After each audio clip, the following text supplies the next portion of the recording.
reach as many people we can, like these events. And we do it with different purposes. One is for education, right?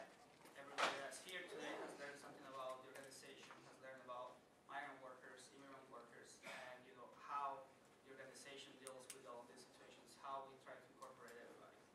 So that piece is done, right? The second part is the advocacy. We usually do the advocacy directly, right? We'll go talk to someone in behalf of our members. But you can actually do that too. So that means that eventually one day, or tomorrow, you can start doing this by educating somebody else or learning more about certain issues that you were more interested in. We have the immigrants part, the labor part, we have the youth, health. So there's many different ways that you can incorporate this into your advocacy piece. And then the third one is a little bit more complicated because you need actual time and commitment, which is the organizing piece, where we will ask you, or will you be willing to arrange in time and place and gather people for us to come and do kind of like a similar presentation, or just continue with this work. I don't have anything else, but I would like you to do a lot of questions so that we can spend some time. Yes. I'm curious about what areas of Minnesota that this organization works in. We primarily work in the southern Minnesota region. We usually kind of do like a district, congressional district 1. So everything from Montgomery, Washington, all the way to in a way. And then we go as north and south as Albert Lee, which is kind of like the border with Iowa. And then we do a lot of work within the southern suburbs, so Burnsville, Lakeville, all that area. That doesn't mean that we're limited to that. We have actually done work in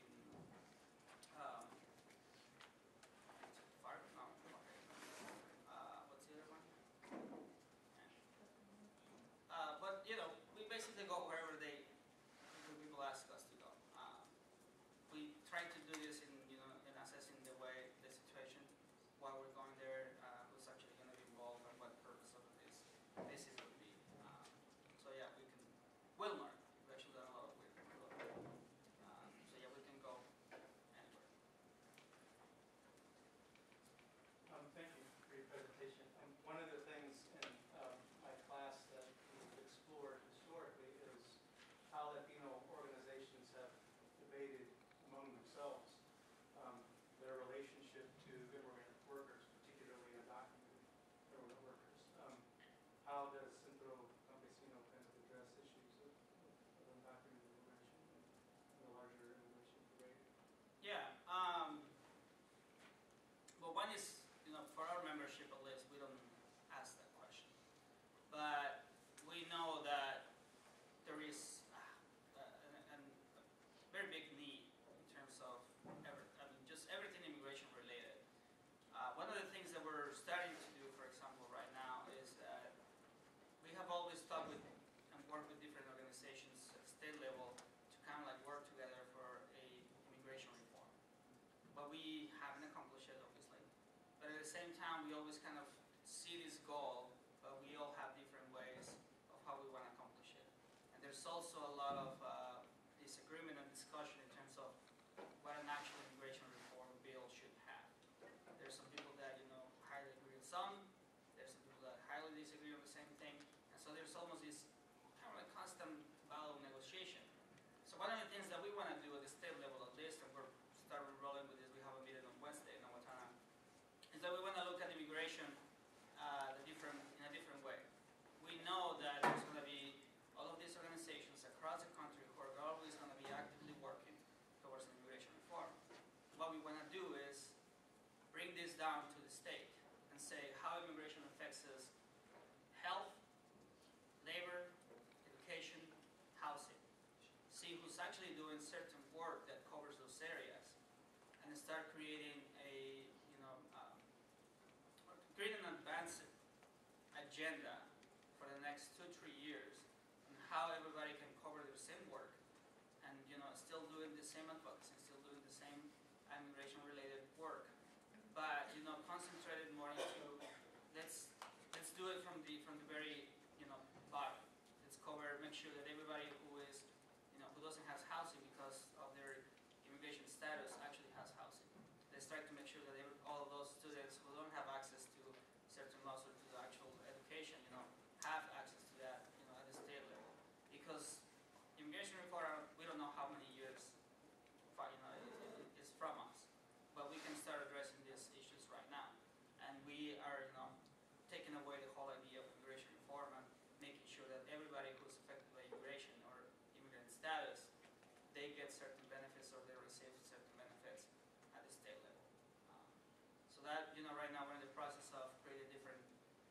programs across the state, kind of identifying the organizations, identifying their areas of work geographically, but also services provided, and then from there we're just going to create this proactive agenda that, is going to say this is how we're going to, kind of like say, in the next 3 years we're going to make sure that everybody who doesn't have documents has access to housing, period. And in the next 5 years you want to make sure that all the students have access to education, period. But also always at a state level. That. Thank you. Okay. More questions, comments? So do you belong to the farming union? Say that again? I mean, the Centro Campesino is part of the farming union or not? No, we don't. We're not part of a farming union. We actually just, since we used to have that 501c4 status from the unionizing efforts, we kept it for about 3 years, just in case we wanted to go on that campaign again. And now, since we haven't been active, it had to be dissolved. So we don't have that piece, and we're not.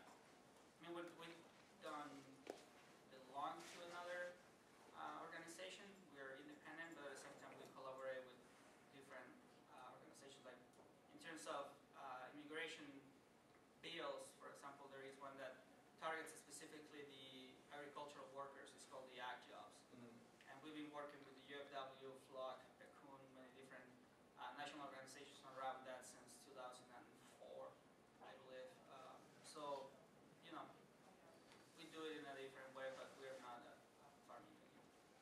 What is your relation with the faith community? The faith community, that actually varies. There's many reasons why, but one of the things is that it's really difficult for someone or for certain groups to fully engage into this work. And so the faith community is one group that is always supportive of all of these issues because of their religious beliefs, but they can only engage to a certain point, and they can only engage for so long. And so we always welcome their support, and we always happy to have their support, but at the same time we know we cannot rely on them all the time. And then it depends on. I always say that it always goes back to even your personal life, because you can belong to a church, you can be very active within your church, but at the same time you can be the chief of police of that town. And so if we are negotiating with the chief of police in a different capacity, when he goes to church, he's still the chief of police, right? So even if that church wants to help us, they're going to look at him or her in a different way, and that either affects them or benefits them. And so certain groups or certain people within that faith group are going to be hesitant to actually be engaging in this action because they have a relationship with him either personally or professionally. So that always creates different layers of involvement and engagement. But we kind of go on an everyday basis. I'm not going to say that we're very strong with the faith groups, but we have a good relationship with them. Yeah, good? Yes? So is there a lot of continuity with the migrant workers that you work with from year to year, or are you sort of working with a new group of folk every year? So do you get to build these kind of, over the years, momentum working with folks? I think specifically with the migrant community in both towns that we mostly work with, which is Owatonna and Montgomery, I'm not going to lie, we haven't been able to work very closely with them for the past 2 years. One is the season has completely changed, mostly due to the weather, and also their employers are very aware of us.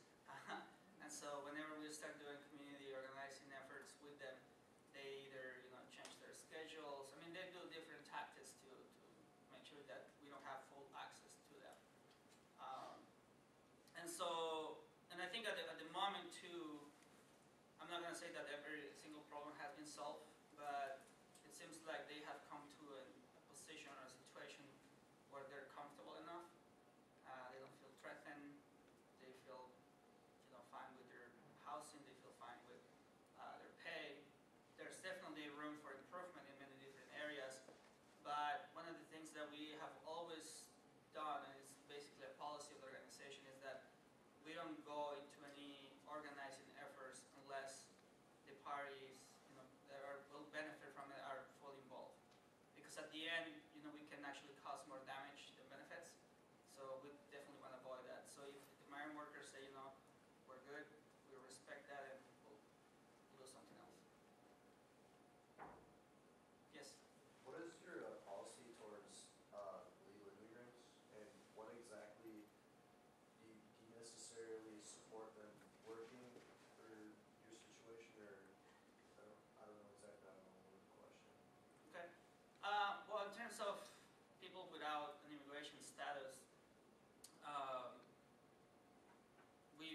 the doors and say, anything in the organization that can be of help or support for whatever issue or need that they have, we try to do it. One of actually the biggest reason why we can do that is because we don't get any federal funding. So in terms of our campaigns and our funds, we're not restricted to work only with people with a status. We can work with basically anyone who comes through our doors. And so, yeah, I mean, it's, and that's the other thing, like, we don't ask, so someone maybe, may not, and we're just always gonna be able to provide some kind of support. One of the biggest things that I always tell people is that, regardless of the immigration status or regardless of the situation that they're in, I always tell people that they can look at our organization like a toolbox. You go and ask for, whatever tool you need. We have it, we'll provide it. We don't have it, we'll try to find it. So that's a good way to look at it. More questions? Comments? But your main focus is just migrant worker, just worker who are on the field, right? No, that's our secondary actually. It used to be because that's how the organization started. But as the organization established, most of our programs reflect the needs of the year-round Latinos.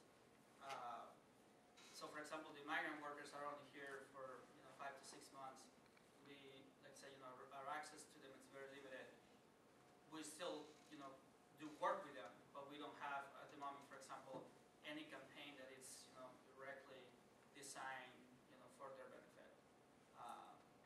So yeah, it's kind of like completely switch for mostly need-based situation. Do either of these firms have H-2A workers? There's some that have H-2A, but it's very rare. It's very rare because we don't really have large employees that can actually, because the employer has to go through all the entire process. Yeah. And so some of them don't know what H-2A is, don't know how to use it, and those who know how to use it, not only they use it, but they abuse it. So we see very rare. H-2A visa, it's a visa that you can, it's specifically designed for agricultural work. So an employer can apply for someone and they can get an H-2A visa. But it's in a way, it's a problematic type of work-related visa because it basically ties your employment period and your employment to this person or this company, and it goes directly to your visa status. So for example, if I were hired to work at a Lion and Lakes farm, for example, and I got an H-2A visa, I'm basically contracted to work there until my visa expires. So